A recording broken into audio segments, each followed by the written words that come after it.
Everyone. Good evening. ఎలా ఉన్నారు అందరూ? మా పిల్లలు తాగే రాగి జావ రెసిపీ షేర్ చేయమని నాకు కనీసం 100 డీఎమ్స్ అండ్ కామెంట్స్ వచ్చుంటాయండి. సో, నేను ఈరోజు ఆ రెసిపీ షేర్ చేస్తున్నాను. ఫస్ట్ అయితే ఒక గిన్నెలో పెద్ద టేబుల్ స్పూన్ రాగి పౌడర్ వేసుకొని, దాంట్లో వాటర్ వేసుకొని బాగా కలుపుకొని పెట్టుకోవాలి. ఎలాంటి ఉండలు లేకుండా మనం దీన్ని మిక్స్ చేసి పక్కన పెట్టుకోవాలి. ఇప్పుడు వాటర్ పెట్టుకొని స్టవ్ మీద ఇలా కొద్దిగా మరుగుతున్నప్పుడు ఈ మిక్స్చర్ని అందులో వేసేసుకుని గరిటతో కంటిన్యూగా కదుపుకోవాలండి. లేదంటే కింద అడుగంటేస్తుంది. అలా లో ఫ్లేమ్లో ఒక 10 to 15 మినిట్స్ వరకు మనం దీన్ని మరగనివ్వాలన్నమాట. నేనైతే మొలకెత్తిన రాగుల పౌడర్ యూజ్ చేస్తా. ఇది నేను హయాతి హోమ్ ఫుడ్స్ అని చెప్పేసి ఒక పేజ్ ఉంటుందండి ఇన్స్టాగ్రామ్లో, చిన్న పేజ్, ట్రస్టెడ్ పేజ్. వాళ్ళ దగ్గర తీసుకుంటా. వాళ్ళు హోమ్ మేడ్ అనమాట.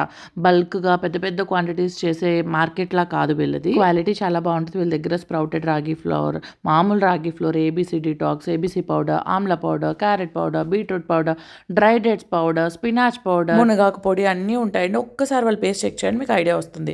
ఇలా మరిగిన తర్వాత దీన్ని మూత పెట్టుకుని ఓవర్ నైట్ వదిలేస్తానండి. అంటే ఫర్మెంట్ అయ్యింది, చాలా మంచిదండి. అలా పొద్దున్న లేచిన తర్వాత దాన్ని వడకట్టి మొత్తం నలుగురం తాగుతామన్నమాట. నేనైతే ఏం మిక్స్ చేయకుండానే పిల్లలకి అలవాటు చేశాను. మీరు కావాలంటే ఇందులో బెల్లం కానీ, మజ్జిగ కానీ, హనీ కానీ, ఇలా ఎవరిష్టం వాళ్ళు మిక్స్ చేసుకుని తాగొచ్చు. మేమైతే ప్లెయిన్ తాగడం అలవాటు చేసాం.